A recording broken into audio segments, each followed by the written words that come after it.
दोस्तों आप सभी को राम राम। बात करेंगे देखिएगा एचडीएफसी बैंक, आईसीआईसी बैंक और देखिएगा टॉप 5 प्राइवेट बैंक की। और आपको पता है कि इनके लिए बैड न्यूज़ होना यानी कि पूरे स्टॉक मार्केट के लिए बैड न्यूज़ होना। तो आप देख सकते हो कि इन स्टॉक्स पे बड़ा असर पड़ेगा। और जो चीज़ हमने ने कहा ना कि केवल इंडेक्स के भागने पे हमें भरोसा नहीं करना चाहिए, हमें अपने स्टॉक्स भी देखने हैं कि क्या इंडेक्स जिस तरीके से परफॉर्म कर रहा है उसी तरीके से क्या पूरा ओवरऑल मार्केट या इक्विटी या स्मॉल कैप मिड कैप और देखिएगा स्टॉक है वो कर रहे हैं कि नहीं कर रहे हैं। ये सबसे बड़ी बात होती है। तो अगर आप यहाँ पे देखोगे तो बड़ा असर है। और एचडीएफसी बैंक, आईसीआईसी बैंक और ये सारी चीज़ें देखिए इम्पैक्ट करने वाली हैं। और प्राइवेट बैंक से रिलेटेड ये अपडेट है। और देखिएगा प्राइवेट बैंक में lose ground again in FY26, यानी कि जो ये करंट फाइनेंशियल ईयर चल रहा है वहां पे अगर प्राइवेट बैंक्स अपना ग्राउंड लूज करने वाले हैं ड्यू टू क्रेडिट ग्रोथ, तो आप समझ सकते हो कितनी बड़ी बात होगी। मतलब इतनी बड़ी बात ये हो गई कि जहां पे जो टॉप बैंक्स हैं वही प्राइवेट बैंक्स हैं। Like HDFC bank, ICICI bank profit के मामले में बहुत टॉप क्वालिटी बैंक है। और अगर वो अपना ग्राउंड लूज कर रहे हैं, वो निफ्टी 50 के नंबर 1 नंबर 2 स्टॉक्स है, तो आप देख सकते हैं कि यहाँ पे बड़ा असर पड़ने वाला है स्टॉक मार्केट पे। क्योंकि ये जो पर्टिकुलर अपडेट है वो बिल्कुल भी अच्छी देखने को नहीं मिली है। अगर आप यहाँ पे देखोगे ये अपडेट बिल्कुल भी अच्छी देखने को मिली है। किसी भी बैंक के लिए सबसे इंपॉर्टेंट होता है क्रेडिट क्रिएशन, क्रेडिट एक्सपेंशन, और अगर वही चीज देखने को नहीं मिल रही है तो अपने आप में बड़ी बात है।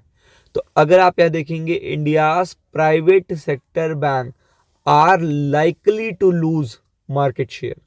अब आप समझ सकते हो कि अगर private sector bank, HDFC bank, ICICI bank, Axis bank, Kotak Mahindra bank, ये बैंक अपना मार्केट शेयर लूज करने वाले हैं इस पर्टिकुलर ईयर में, तो आप ये समझ लीजिए कितनी बड़ी निगेटिव बात है उनके बिजनेस के लिए, उनकी बैलेंस शीट के लिए, उनकी एसेट क्वालिटी के लिए, मल्टीपल थिंग्स के लिए।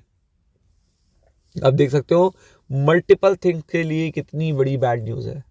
तो आप देख सकते हो यहाँ पे जो उनकी लोन बुक है वो लगातार कंटिन्यू देखिएगा expand much slower then overall bank credit. यानी कि अगर बैंक क्रेडिट सिस्टम की बात करें, पूरे सिस्टम की बात करें, क्रेडिट क्रिएशन की बात करें, क्रेडिट एक्सपेंशन की बात करें, तो उनका जो एक्सपेंशन है वो सबसे कम हुआ है, सबसे स्लोअर हुआ है, सबसे स्लोअर देन हुआ है other particular overall credit creation के कंपैरिजन में। तो आप समझ सकते हैं कितनी बड़ी बात है। और इनमें कौन कौन से बैंक्स हैं ये आपको जानना जरूरी है। निफ्टी बैंक में उनका वेटेज क्या है, निफ्टी 50 में उनका वेटेज क्या है, सब बताएंगे। और आपको पता है कि इस समय मार्केट ओवरबॉट जोन में है, तो ये अपडेट तो बिल्कुल भी अच्छी नहीं है। तो कंबाइंड इफेक्ट लोन बुक और advance of listed private sector bank. अब कौन कौन से बैंकों की बात हो रही है, ये बात हो रही है एचडीएफसी बैंक। अब आप समझ लो एचडीएफसी बैंक निफ्टी बैंक में नंबर 1 पे है वेटेज में, निफ्टी 50 में नंबर 1 पे है वेटेज में। चलिए Axis bank, sorry ICICI bank Nifty bank में नंबर 2 पे है, निफ्टी 50 में नंबर 3 पे है। एक्सिस बैंक आपको पता है टॉप 5 में आता है, तो आप समझ सकते हो वेटेज में।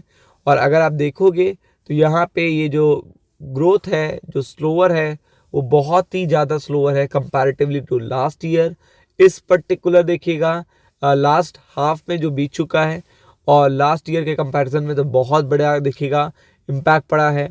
और यहाँ पे 15 सालों में देखने को नहीं मिला, मतलब 15 ईयर्स में एक चीज़ देखने को नहीं मिली है। जो देखने को मिल रहा है, जो ट्रेल देखने को मिल रहा है, जो स्लो डाउन देखने को मिल रहा है क्रेडिट क्रिएशन को करने में या मार्केट शेयर पे रिटेन करने में, जो मार्केट शेयर उसको रिटेन रखने में जो इम्पैक्ट पड़ रहा है वो 15 सालों में प्राइवेट बैंक अब इतनी बार दिनों बाद झेल रहे हैं। 15 सालों में, ये मतलब बात होगी 2010 की, इस तरीके से आप समझ लो। तो ये बड़ी दुविधा की बात है। और वो भी ऐसे बैंकों का नाम आया है जिसमें देखिएगा वेटेज ही आप देख सकते हो कितना है। मतलब ये देखिए HDFC bank, ICICI, Axis bank, इनका वेटेज निफ्टी 50 में कितना है, निफ्टी बैंक में कितना है, ये आप जानते हो। और इस समय आया है जब देखिएगा, ये देखिए इस पर्टिकुलर ईयर में निफ्टी बैंक में 17% के रिटर्न बना के दिए। कितने? 17% के रिटर्न बना के दिए हैं, एक्सट्रीमली ओवर बॉट जोन में है। और ऐसे में अगर एचडीएफसी बैंक या आईसीआईसी बैंक या एक्सिस बैंक जैसे बैंक अपना मार्केट शेयर लूज करें तो ये तो बड़ा सेटबैक है तीनों बैंकों के लिए। इसका स्टॉक मार्केट पे अगले हफ्ते असर देखने को मिलेगा। Be prepared for it. Ram Ram.